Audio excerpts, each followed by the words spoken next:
В эфире программа «Актуальное интервью». С вами Марфирина Алексеева. Приветствую. С 20 по 27 июня в Якутске пройдут 3 значимых турнира по шашкам как российского, так и международного масштаба. Эти соревнования соберут сильнейших шашистов из России и зарубежья. Наш гость в студии Алексей Шонин, вице-президент Федерации шашек России, главный тренер сборной команды страны, гроссмейстер и международный арбитр Алексей Сергеевич. Здравствуйте. Здравствуйте. Ну что ж, вы принимаете участие в Кубке главы Якутии не впервые, как я знаю, да? И как вы оцениваете уровень организации этого турнира? Да, совершенно верно. Уже стала хорошей, доброй традицией проводить соревнования очень высокого уровня и большой значимости в Республике Саха. И очень приятно очередной раз получить приглашение на такие значимые мероприятия. И не устаю удивляться, всегда хорошей подготовки и отличной организации каждого мероприятия, за которое берутся организаторы и функционеры в Республике Саха-Якутия. И уже одно из мероприятий на самом деле состоялось, приуроченное к чествованию 75-летия Владимира Ильича Птицына. Вот Кубок Мельдерси, на котором тоже нам удалось поучаствовать в качестве гостей. И какое бы мероприятие ни брали, всегда прекрасный, интересный и, я бы сказал, удивительный уровень организации на очень высоком уровне. И самое главное, с душой. Очень приятно слышать такое. А вот на ваш взгляд, да, вот Якутия отличается от других регионов в развитии шашек и чем? Ну, несомненно, здесь это, как сказать, беспроигрышный вариант, наверное, задать такой вопрос, потому что Якутия по правам считается столицей развития шашечного спорта. Здесь наибольшее количество занимающихся видом спорта шашки в стране. Здесь самое большое количество, концентрация чемпионов России, Европы и мира.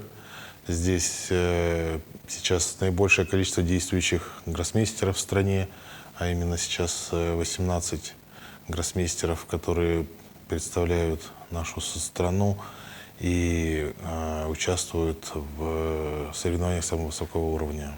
То есть можно даже говорить о создании здесь какой-то сильнейшей такой своей шашечной школы? Или это слишком громко? Да я бы сказал, что она существует долгие годы, уже десятилетия, с основания вообще начала развития шашек. Тут считается, что одним из основателей как раз является Кычкин Николай Николаевич. Один из турниров приурочен к юбилейному году его основания шашек и его рождения. И шашечный центр, он здесь, во-первых, существует как учреждение, в котором проходят подготовку спортивные спортсмены. И в целом это и является шашечным центром России, кузницей мастеров, гроссмейстеров и спортсменов наивысочайшего уровня. Поэтому сам центр здесь уже, можно сказать, существует. И вот в этом году на Кубке участвуют представители многих регионов и также разных возрастов. И какие тенденции вы отмечаете в уровне подготовки юных шашистов в России?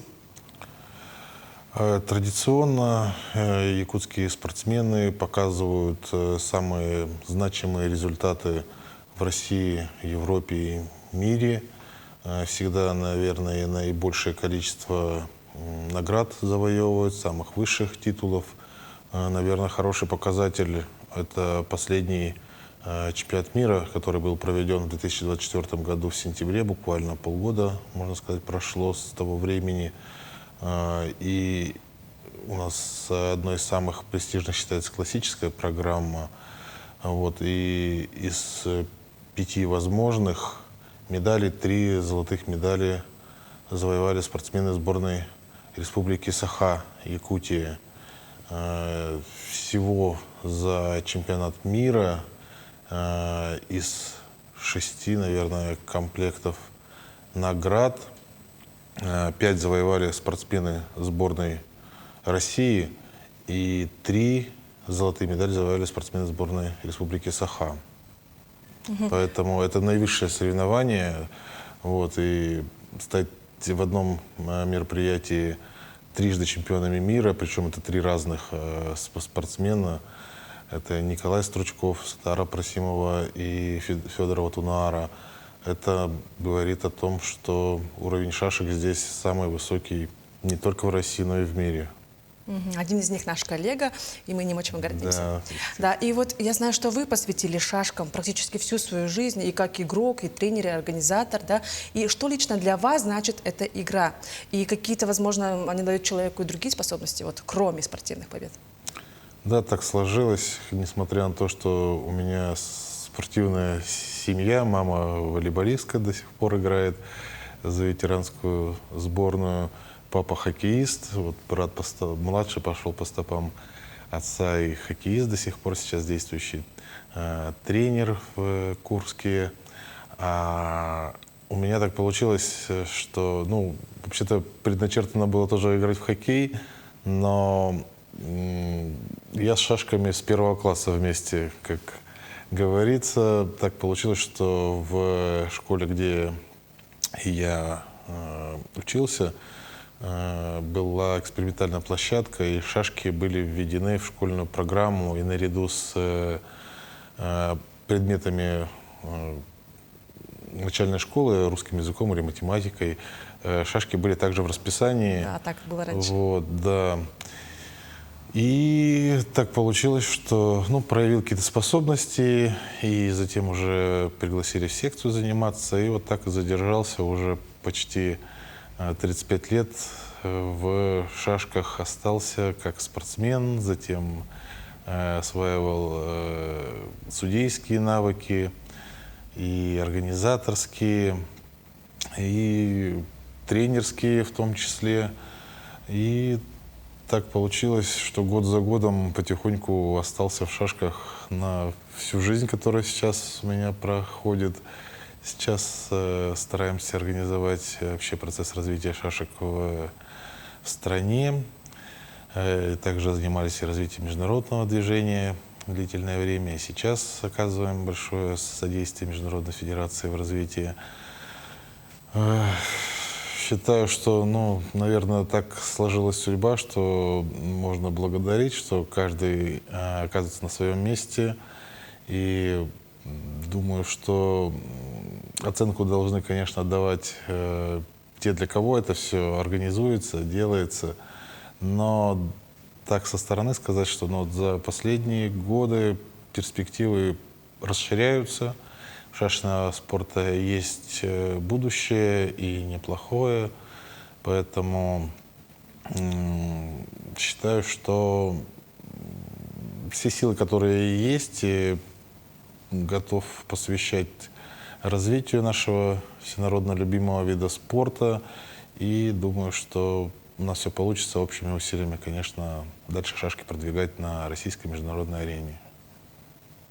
А вот на ваш взгляд, как в стране в общем, да, насколько актуален спорт шашечный, и какие регионы, возможно, более развитые в этом можно отметить? Шашечный спорт, несомненно, актуален. У нас, но из хороших примеров проходят интересные соревнования, называются президентские спортивные состязания, где включены шашки. В общем-то, в этих соревнованиях принимают участие все субъекты Российской Федерации, и шашки представляет каждый субъект. В целом, ну, то есть это говорит о том, что в шашки играют в каждом регионе страны. Ну, а иногда спрашивают, сколько у вас занимающихся шашками. Ну, я говорю, там более 130 миллионов. Там удивленно спрашивают, как так? Я говорю, ну, вы умеете играть в шашки? Умею. Ну, говорю, значит, умеете, мы вас сосчитали. Ну, то есть шашки играет вся страна, по крайней мере, знают правила. Да, профессионально, конечно, занимаются по официальной статистике поменьше, по статистическим данным более полумиллиона человек сейчас. Это неплохой показатель. Мы являемся одним из массовых видов спорта в стране. И, ну, стараемся развиваться, привлекать большее количество занимающихся. Эта цифра с каждым годом растет. Ну и если мы сейчас имеем более 500 тысяч занимающихся, то следующая наша планка, конечно, это в 1 миллион занимающихся в стране. И прикладываем все усилия для того, чтобы расширить эти границы и увлечь заниматься шашками как можно больше подрастающее поколение. Ну и, конечно же, хотелось бы услышать от вас пожелания юным спортсменам, которые только делают свои шаги, ну и даже любителям. Ну, что сказать, шашками заниматься беспроигрышный вариант. Вот на предыдущий вопрос, как раз пересекаясь с этим, хотелось бы отметить, что шашки доступны. И в первую очередь вид спорта очень такой компромиссный, который не требует каких-то изощренного оборудования или каких-то условий. И ими можно заниматься у себя дома в любых климатических условиях, имея вот шашечную доску и несколько комплект из шашек. Шашки полезны в первую очередь тем, что учат думать на несколько ходов вперед, потому что это заставляет сама специфика игры для того, чтобы достичь лучшего результата, одержать победу, нужно, конечно же, задуматься на несколько ходов в шашечной партии. Вот. И жизнь же тоже очень коварная штука и неповоротливая, и непредсказуемая. И если ты научился играть в шашки, то у тебя останется, конечно, залог на будущую жизнь, в которой также ты для того, чтобы принять более правильное решение, должен об этом задуматься и подумать о последствиях. И тогда ты придешь к более разумному и правильному решению. Шашки учат думать, анализировать, задумываться, рассуждать. И обязательно, если эти качества будут заложены в формирование личности ребенка, то, конечно же, у него будет будущее, которое обезопасит его от какого-то количества ошибок и будет способствовать развитию. Ну, кроме этого, конечно, это развивает и интеллектуальные способности. У нас все, кто шашками занимается, учатся хорошо в школе, являются отличниками. И в целом шашки, конечно, способствуют формированию жизненной позиции. И те, кто занимаются шашками, достигают очень хороших успехов в жизни в любой сфере деятельности. Да, я с вами согласна, действительно. Ну что ж, Алексей Сергеевич, спасибо, что вы уделили время и ответили на наши актуальные вопросы. Спасибо, очень приятно всегда находиться в такой гостеприимной республике. Спасибо. Спасибо. Вам. А я напомню, это была программа «Актуальное интервью». До встречи в эфире.